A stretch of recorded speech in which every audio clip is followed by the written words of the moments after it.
Hey everyone, it's Hannah. It's also Wednesday and we're starting the vlog a little bit late, and that's because we just had a friend over the last weekend, and so the timing of everything got kind of messed up. Sorry, my hair is bothering me this morning. I'm on my 15-minute break from work and I just thought I'd start off the vlog by talking about our reading plans. Unlike last week, we don't have any plans or exciting plans this week, so it's just gonna be relaxing, which is good because it's gonna be technically a shorter vlog because I'm starting it like a whole day late. But I do have some books on the TBR for this week. First up, I want to finish Even Though I Knew the End by C.L. Polk. I am currently 83 pages into this. It is a short one, so I really think that if I dedicated the time to it today, I could totally wrap it up today. I am really enjoying it, and it's sapphic, which is 10 out of 10. And then next up we have The Last Unicorn by Peter S. Beagle. This is a classic fantasy. It's considered one of like the most enduring classics of the fantasy genre, but I haven't really heard much about it. I picked it up though because somebody said that a quote reminded them of Astarion from Baldur's Gate 3, so that meant that I obviously had to buy it and I had to read it, and now it fits into one of the Bookish Swifty challenges for this month, so we're just hitting a whole bunch of, we are just crushing it with this read. We are just killing multiple birds with one stone by reading this. I'm really excited to get to it. And then next up we have Kristen Hanna's Winter Garden. This is one of my 24 and 2024 books. I picked it for March but didn't read it. So I would like to get it read in April so that I'm not 2 books behind instead of just 1 book behind. But I think we have a pretty good selection here. Oh, and I almost forgot, how could I, that in 2 days, Taylor Swift's new album is coming out. So we do have something very excited happening this week. We just aren't going anywhere for it. We are going to be experiencing it together, but not together. You know what I mean? I am thoroughly excited, though I am terrified, just from what I've seen online of the exhibit that is out in LA right now. There's no glitter pens, which is, I mean, I had a feeling that this album was going to be like a punch to the gut, but no glitter pens being out that makes me a little nervous, but in a good way. You know what I mean? I am fully ready to have my heart ripped apart by the Tortured Poets Department. I'm checking my email constantly, waiting for my shipping confirmation for my album. I ended up getting the Black Dog version because I waited too long and I couldn't get the manuscript. I'm hoping that when on Friday, when everything comes out, that the merch will include the full bookmarks because I really wanted the manuscript bookmark. And then I'm hoping we get better merch with this album. Not that I really have money to spend on merch, but I still want better merch. But anyway, that's the update. That's the start of the vlog. Welcome, and I will check in later.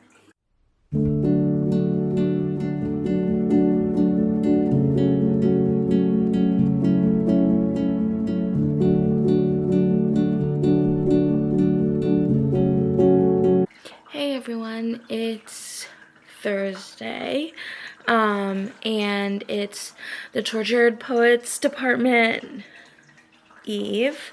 I ended up taking a sick day today because last night we had a minor family emergency and I just didn't feel well enough mentally to work. So I took a sick day from work.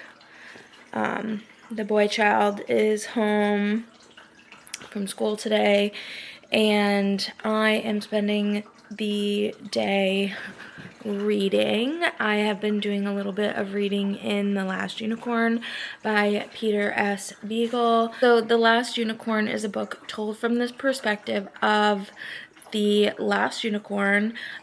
She has grown up in her forest her whole life. She spent her whole life there, and she's never wondered why she was alone and the only unicorn in her forest until two hunters come and they're talking about how there are no more unicorns. And she begins to wonder if she's the last unicorn, and she's starting to feel like this sense of loss and grief at being the last unicorn. And so she decides to go on a quest to find others of her kind, and along the way she is going to meet a few different characters who are going to help her along this journey until she meets her destiny at a castle where there's a despondent monarch. And so far, she has encountered humans who don't know that she's a unicorn. When they see her, they only see a horse. And then she ran into a circus that caught her and captured her and kept her in a cage and showed her off as a unicorn, along with other mythical creatures that she realizes are fake, and it's just an illusion.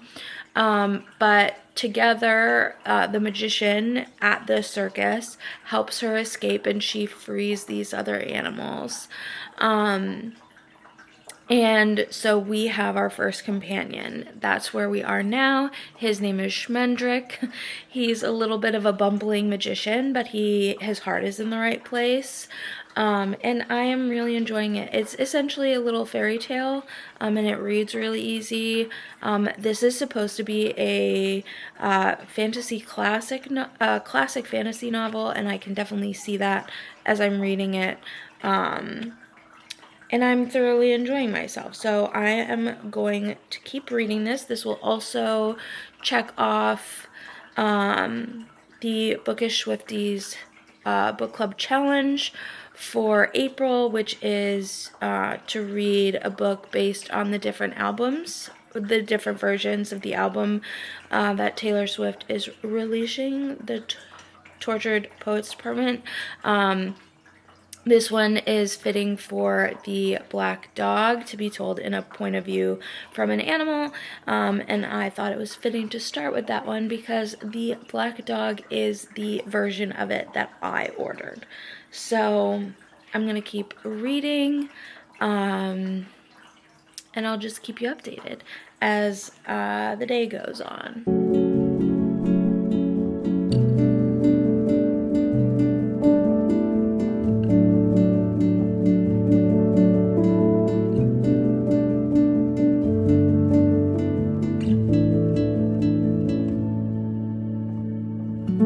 Hello, it is Friday. Happy Taylor Swift Day.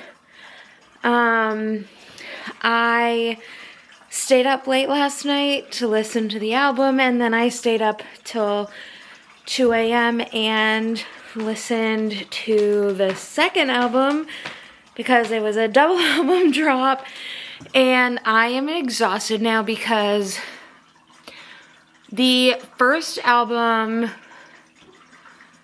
wasn't the vibes that I was expecting for the Tortured Poets Department, but not in a bad way. I did really enjoy the songs and like the 80s synth vibes.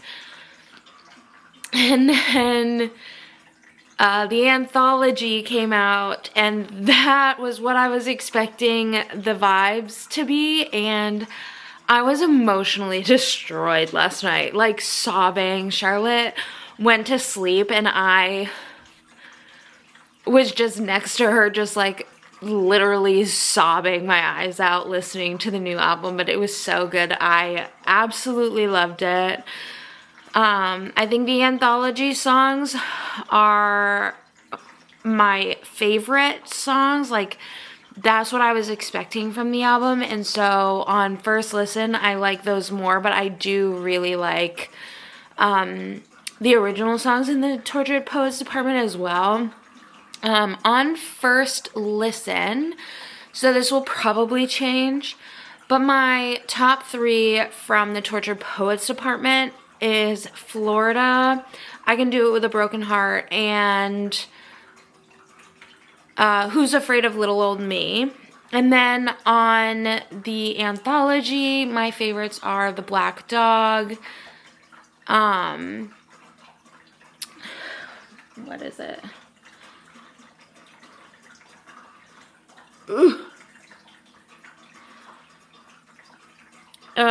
Chloe or Sam or Sophia or Marcus, and then Cassandra and The Prophecy are tied, because I think they go together. Because of who Cassandra is in Greek mythology, I think The Prophecy and Cassandra are tied together, so I'm keeping them like tied together. But I thoroughly loved it. I am very sad that I missed the merch drop. Not that I really had money to spend on merch anyway, but I'm still disappointed. I did do some reading yesterday. Let's just do a quick update also about my reading. I read 76 pages of this, and the only reason I didn't read more of it, because I was really enjoying it, was I actually pulled out my Switch and started playing Stardew Valley, and I played hours of Stardew Valley. But I'm not complaining because yesterday was a really good day. We took it really easy. We took care of ourselves mentally. And that's what we needed, especially when I was up till 3 in the morning sobbing over Taylor Swift. But anyway, I'm going to eat some breakfast because I do have to log into work in 7 minutes.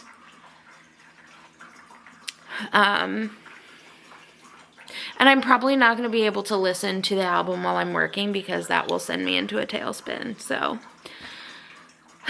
yeah, that's the update. Taylor Swift, reading, Stardew Valley.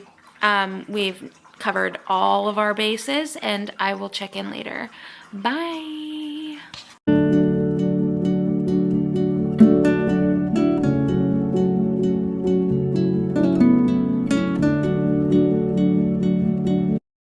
Hey everyone, it is Saturday at like 8:30. I've gotten out of work.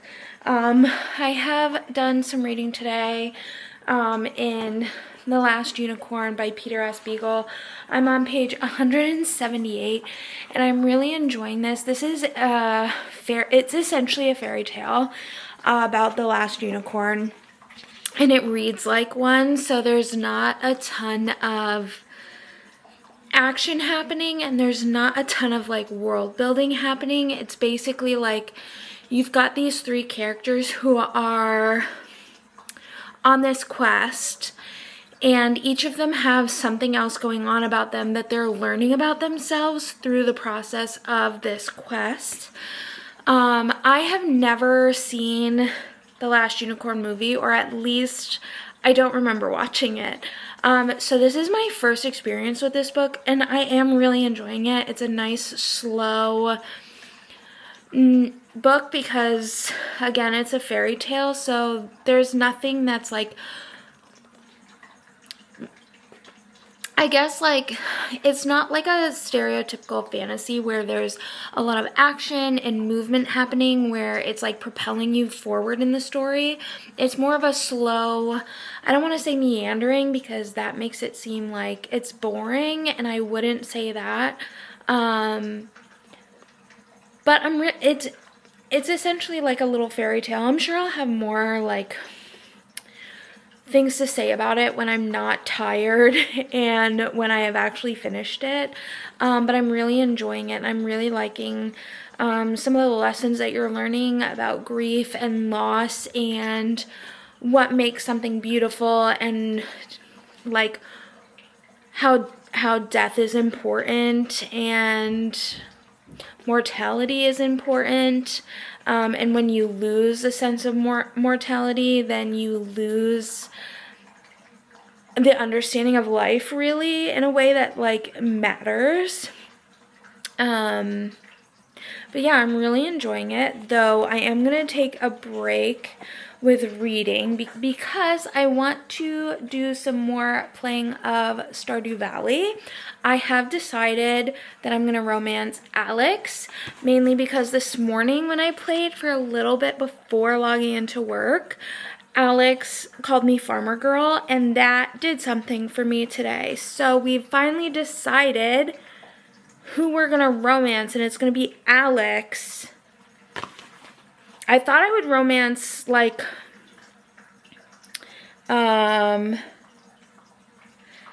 who did I think I was gonna romance? Haley or Shane. But I wasn't like feeling it. And then I talked to Alex, and I've made my decision, but I've said that already. So I am going to continue along with that process, and then I will maybe do some more reading. But I'll keep you posted.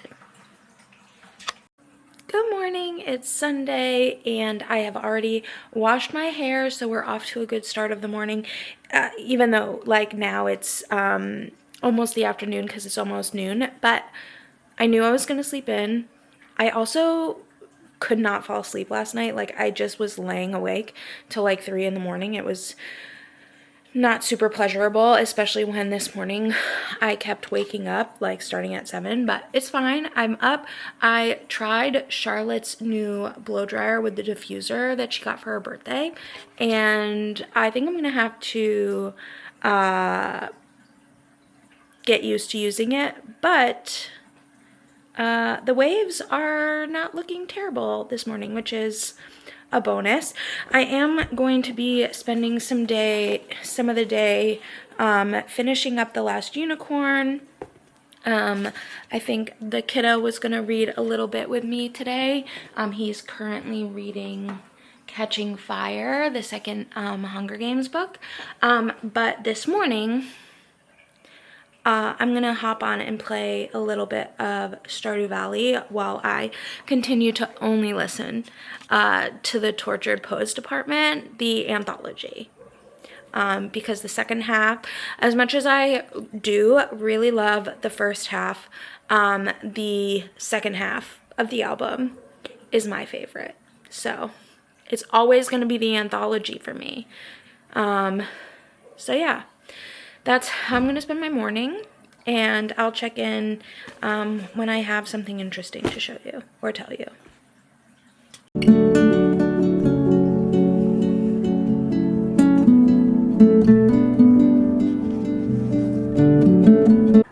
So I finished The Last Unicorn, and once I'm done crying over it, I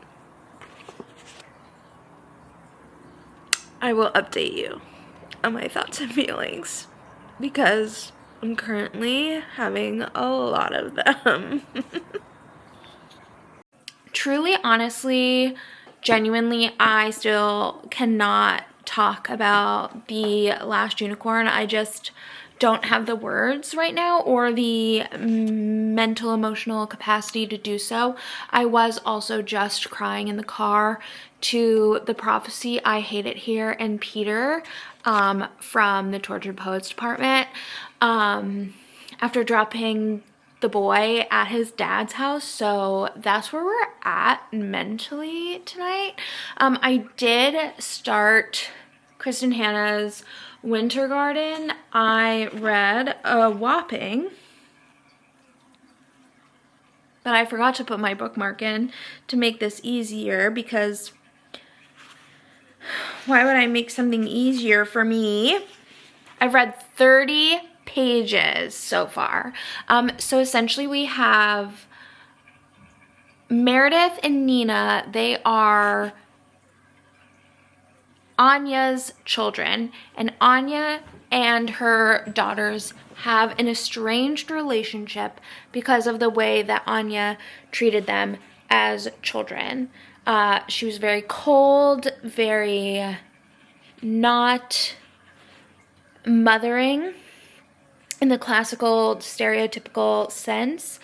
And so the girls do not have a good relationship with their mother. Their mother and their father are still married, and they are still very much in love, and that is one of the problems, is they don't understand why their mother can feel so much love for their father but not for them. Like, it seems like that doesn't make sense to them.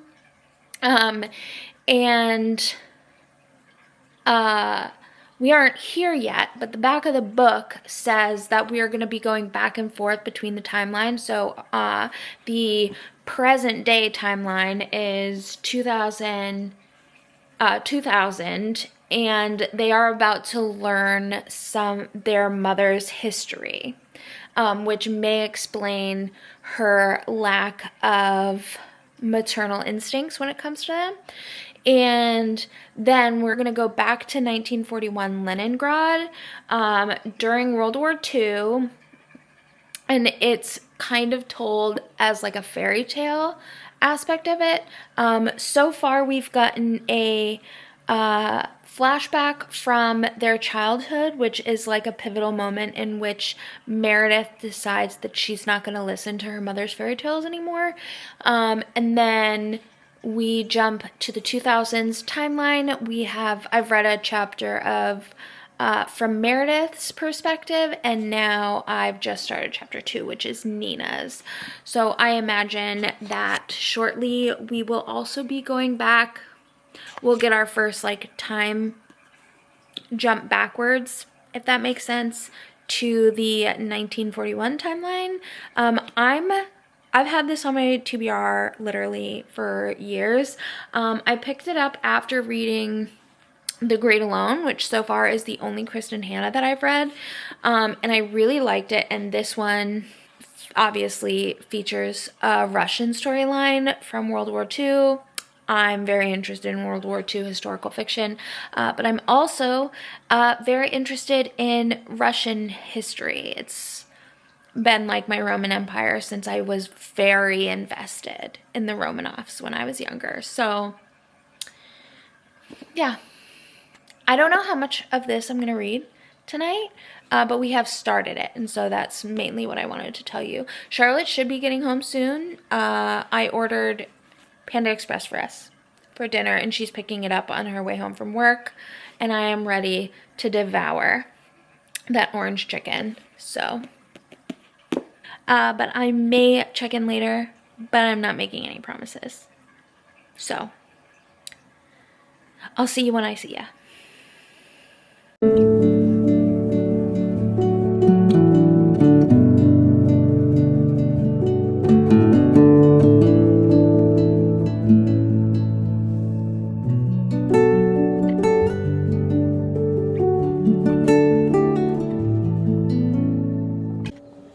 Hello everyone, it is actually Editing Hannah from the future, but we forgot to talk about one of the books that I read last week, so we're just gonna redo it. We're just gonna wrap up what I read in this week's vlog that you're watching. So first I finished up Even Though I Knew the End by C.L. Polk. This was like a film noir kind of story with a supernatural element, and it's sapphic.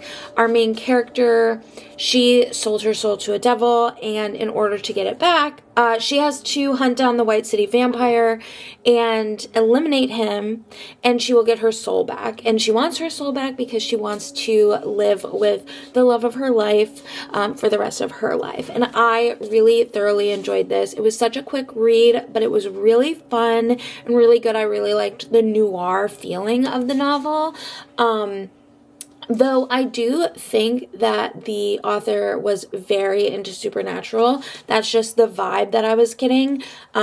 Not derogatory. I've never watched Supernatural, but I was on Tumblr around the time that Supernatural was very popular. So if you were on Tumblr, you probably understand the vibe that I'm describing. But I gave this 4.5 stars. It didn't have like the 5-star feeling, but I really, really loved it. Similarly to that, I also gave a 4.5-star rating for The Last Unicorn by Peter S. Beagle. This is a classic fantasy novel. It's a fairy tale about the last unicorn in the world, and it's a conversation about grief and learning who you are, and mortality and death and all of those fun things. It was very emotional. I really thoroughly loved it. I loved the romance that was in here as well. It was just a little smattering of it, perfect for like a fairy tale amount of romance, and it was just so cute.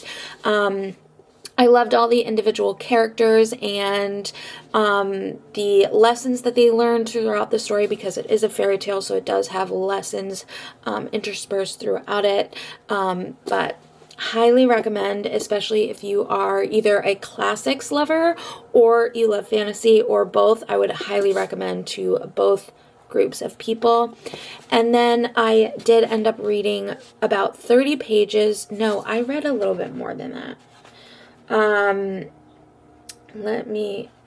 think I was up to like 70 or so pages in Winter Garden when I ended the vlog. I didn't do much checking in during the day because Charlotte and I did just end up doing a lot of binging of The Real Housewives. We had a lazy day. But I did read a little bit of The Winter Garden, and I was enjoying it at the end of the vlog last week. I have read it more this week, and you'll hear all about that if you watch next week's vlog. So that's what we read last week, and I hope you enjoyed the vlog, and we'll see you in the next one. Bye!